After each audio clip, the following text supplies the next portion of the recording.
আসসালামু আলাইকুম রহমতুল্লাহ। আমি জহুর ভাইকে ধন্যবাদ জানাচ্ছি। এমন একটি টাইমে এমন একটি কথা নিয়ে আমাকে আপনি যে জিজ্ঞেস করলেন, এই কথাটা আমি বলবো নতুন না। এটা যদি কেউ শুনে সকলে হাসে। কারণটা হচ্ছে, এই দেশে স্বাধীনের পর হইতে জিয়াউর রহমান বলেন, শেখ মুজিব বলেন, এরশাদ সাহেব বলেন, খালেদা জিয়া বলেন, শেখ হাসিনা বলেন, তত্ত্বাবধায়ক সরকার বলেন, বর্তমানে যে ডক্টর ইউনূস সাহেব, ওনার কথা বলেন, কোনোদিন কোনো রাষ্ট্র ব্যবস্থা শ্রমিকের জন্য কোনোদিন চিন্তা করে নাই। এরা শ্রমিককে মানুষের মনে করেন, চিন্তা করবে এটা কি? এই দেশে প্রত্যেকটি সরকার হচ্ছে অর্থনীতিদের সরকার, বর্জুয়া শ্রেণীর সরকার। এরা বর্জুয়া শ্রেণীদেরকে সহযোগিতা করবে, শ্রমিকদেরকে ঠকাবে, ভবিষ্যতে তাদের কিছু টাকা দেবে, নির্বাচন করবে, এগুলো প্রত্যেকটি সরকারের।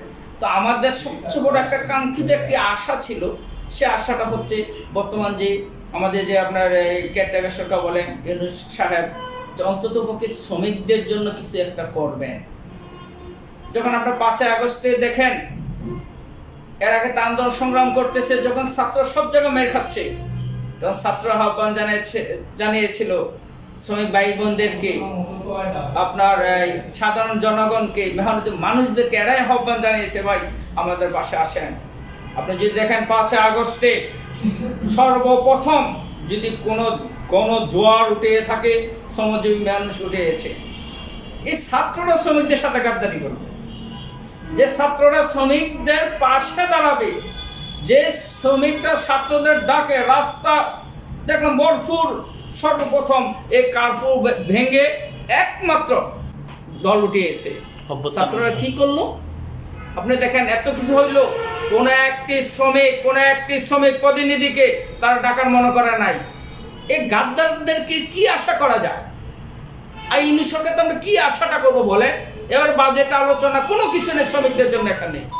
আওয়ামী লীগ সরকার বলে গেছে যে আপনার রেশন ব্যবস্থা, যে রেশন ব্যবস্থা বারবার দাবি জানানো হচ্ছে, বাসস্থানে জানানো হচ্ছে, ওরে কি মগার মূল্য।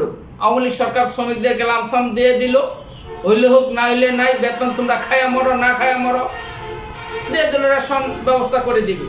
আজও পর্যন্ত রেশনটা দেখে নাই। আরে এই সরকার আসছে, ওই আপনার হাসপাতাল নিয়ে, ওই শ্রমিকদের জন্য তো আপনার শিক্ষা, স্বাস্থ্য ব্যবস্থা নিয়ে কোনো কথা বলেন নাই, বাসস্থানের কোনো কথা বলে নাই, রেশনের কোনো কথা বলে নাই। কোন সরকার এই দেশের শ্রমজীবী মেহনতি মানুষের সরকার না। আমরা মনে করি প্রত্যেকটি সরকারকে এই শ্রমিকটা প্রত্যাখ্যান করা হোক, তাহলে যদি শ্রমিকের দাবি আদায় হবে, শ্রমিকদের অধিকার নিয়ে শ্রমিকরা লড়াই সংগ্রাম করতে পারবে। যদি এই সরকারের কোনো সরকারের দাবিদারি হয়, শ্রমিকের অধিকার কোনোদিন আদায় হবে না। প্রত্যেকটি শ্রমিক এই দেশের এই সব সরকারদেরকে এই দেশ থেকে কি বিতাড়িত করতে হবে, সে ব্যবস্থা করতে হবে। আমাদের বাজেট পূর্ণাঙ্গ হতে হবে, শ্রমিক বান্ধব বাজেট হতে হবে, নয়তোবা শ্রমিকরা এই দেশে আন্দোলন সংগ্রাম চালিয়ে যাবে।